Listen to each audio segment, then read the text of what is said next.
अस्सलामुअलैकुम, मैं हूं फौजिया चांद नवाब। आप देख रहे हैं CNW न्यूज़। BBC न्यूज़ की CEO सुमैला खान पर कातिलाना हमला।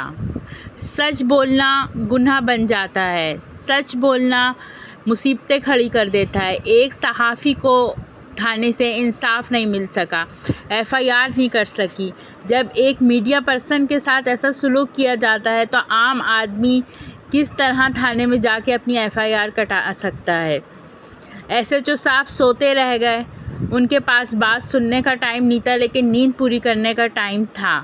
आखिर कब तक इसी तरह लोग अपनी परेशानियों को लेकर थानों में जाएंगे और मायूस वापस आएंगे। आखिर कब हमारी पुलिस जागेगी और उनको ये ख्याल आएगा कि अवाम के लिए कुछ करना है? कब तक? औज़ुबिल्लाहि मिनश शैतानिर रजीम, बिस्मिल्लाहिर रहमानिर रहीम। अल्लाह ताला के बाबरकत नाम से दुरूद नबी पाक सल्लल्लाहु अलैहि वसल्लम पर। आज हमारी इस प्रेस कॉन्फ्रेंस का मकसद ये है कि एक ऐसी खातून जिनका मीडिया से ताल्लुक़ है, उनके साथ जब ये जुल्म होता है तो आप सोचें कि थानों के अंदर आम आदमी तो जाएगा, उसके साथ क्या होगा। 3 दिन हो चुके हैं, इनकी FIR नहीं कटी। एक खातून, अगर वो खातून, सबसे पहले तो सवाल ये पैदा होता है कि वो खातून उस थाने में कर क्या रही थी जिस वक्त ये फैमिली मैटर के सिलसिले में वहाँ गई हैं। और उन्होंने अगर हमला किया, पुलिस थाना खुद SHO इस बात को देख रहे थे और SHO साहब ने ये किया कि कहा कि भाई तुम भी FIR कटवाओ, तुम भी FIR कटवाओ, ताकि दोनों पार्टियों को मिला के और फिर कंप्रोमाइज़ करा दिया जाए।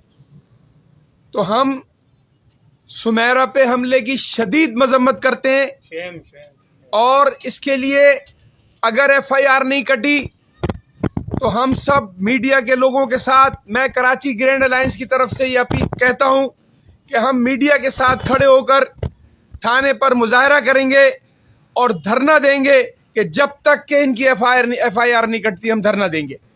और हम इनके खिलाफ ऐसे आपको भी हम कह रहे हैं सिर्फ और सिर्फ कोई साथ निभाना है। आज मेरे साथ हुआ है, किसी और के भी साथ होगा। और आज जितने भी साफी यहाँ पर मेरे साथ कदम से कदम मिलाकर खड़े हैं, प्रेस क्लब से लेकर न्यू कराची में जितने भी साफी हैं, जो कि प्रेस क्लब के मेम्बरान भी हैं, तमाम लोग मेरे साथ हैं। मैं आप लोगों की बेहद शुक्रगुजार हूँ, बेहद मशकूर हूँ कि आप लोगों ने इस घड़ी में मेरे साथ कदम से कदम मिलाया और मुझे मजीद हौसला दिया ताकि मैं इन लोगों का और इस तरह के लैंड माफियाज का मुकाबला कर सकूँ। और इस वाक़े को हिम्मत हारने वाली नहीं हूँ और मैं मज़ीद हिम्मत कर ली मैंने आप लोगों के ताउन के साथ कि इस तरह के वाक़े सच्चे लोगों के साथ होते हैं और मैं सच बोलती हूँ, इसीलिए लोग मेरे दुश्मन बनते हैं।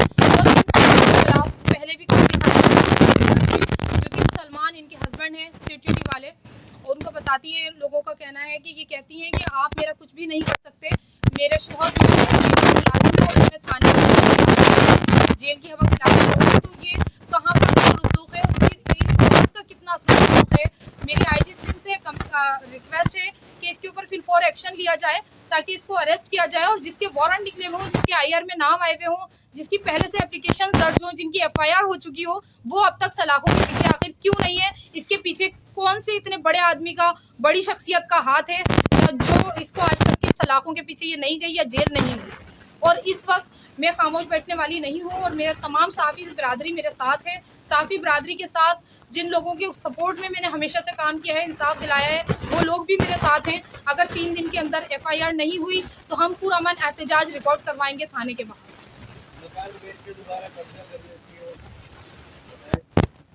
ये चीज़ तो लोगों में शाया है और बल्कि इसमें कई लोगों ने कंप्लेन मुझ तक पहुँचाई है कि मैडम जब ये वाक़या आपके साथ हुआ है तो अब आपको शायद यकीन आ जाए हमारी कंप्लेन तमाम, और ये कोर्ट मैटर भी हो चुका है और ये FIR भी है इनकी।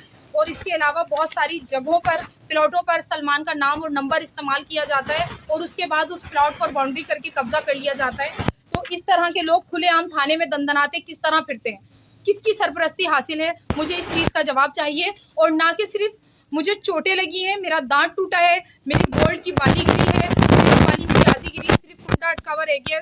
तो ये मुझे सारी चीज़ों का हिसाब चाहिए और मेरे साथ जो बदतमीज़ी की गई है उस सब चीज़ों का मुझे हिसाब चाहिए। और मेरी अपनी गवर्नमेंट से बहुत ज़्यादा एक्सट्रीमली रिक्वेस्ट है कि आप लोग मेरा साथ दें। जिस तरह साफ़ी बरादरी खड़ी है मेरे साथ, इसी तरह इस मुजरिम औरत को कैफरे किरदार तक पहुंचाया जाए और इसको सख्त से सख्त सजा दी जाए। सुमेरा, आपने कहा कि थाने के अंदर, पहली बात है कि थाने में आप क्या करने गई थी और वो खातून वहाँ पे क्या करने गई थी, उसकी बात हमें तो किस तरीके से आई? जी, ये आपने बहुत अच्छा सवाल किया। हमारे सीनियर साहब के खान साहब यहाँ मौजूद थे, उन्होंने कहा कि आप उस वक्त क्या करने गई थी। बेसिकली मैं जो है ऑलरेडी मेडिकल ट्रीटमेंट पे थी। अंडर मेडिकल ट्रीटमेंट में सोती हुई उठ के गई। मेरी कज़न का मामला था और उसका शौहर उसको घर पे आके मार के तशद्दुद करके गया था और उसी वक्त उनके घर वालों ने 15 को कॉल की कि हमारे साथ ये वाक़या हुआ है और वो घर से भाग गए। अच्छा, वो लड़का जो था शायद उनका रिश्तेदार था और वो अली नाम है उस लड़के का, जो कि उन हिना मैडम का बता रहा है भांजा हूँ मैं, और हिना का भांजा है और अब्दुल्ला।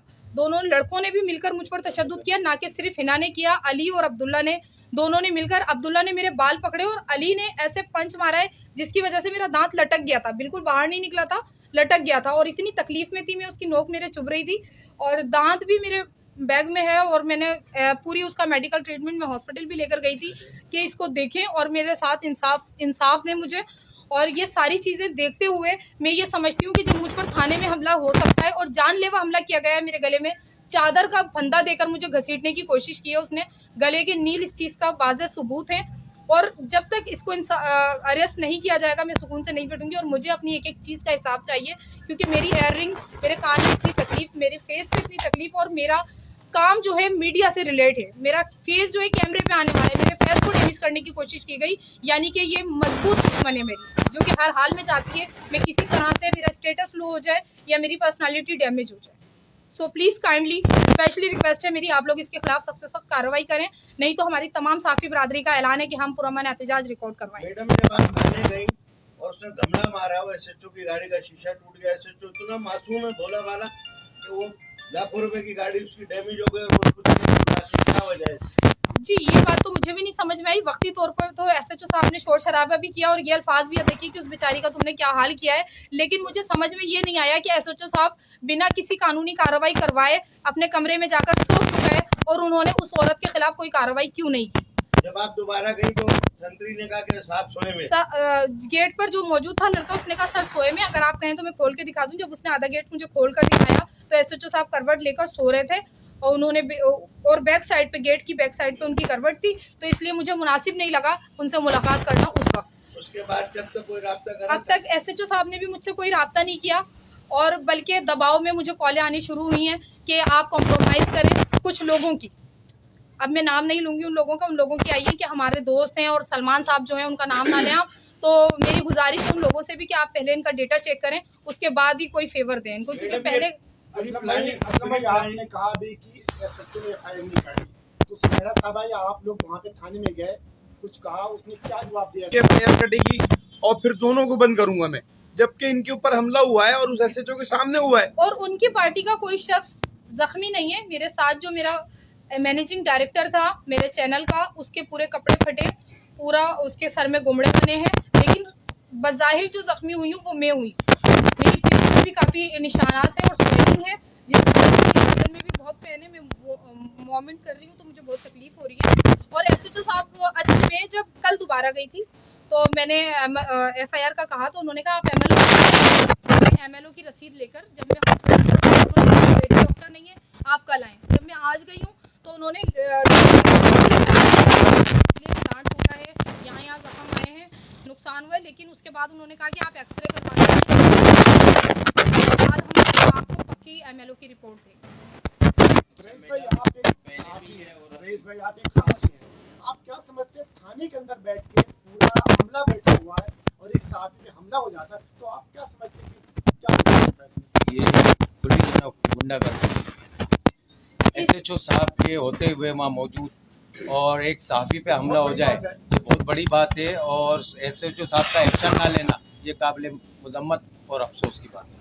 तो मैं आईजी सिंध से मुतालबा करता हूँ कि फौरी तौर पे इसको केस को हल किया जाए और सहाफ़ी बरादरी के साथ जो ज़्यादतियाँ हो रही हैं तो इसको फौरी तौर पे एक्शन लेके इनके खिलाफ एफआईआर दर्ज की जाए और सुमेरा को इंसाफ फराहम।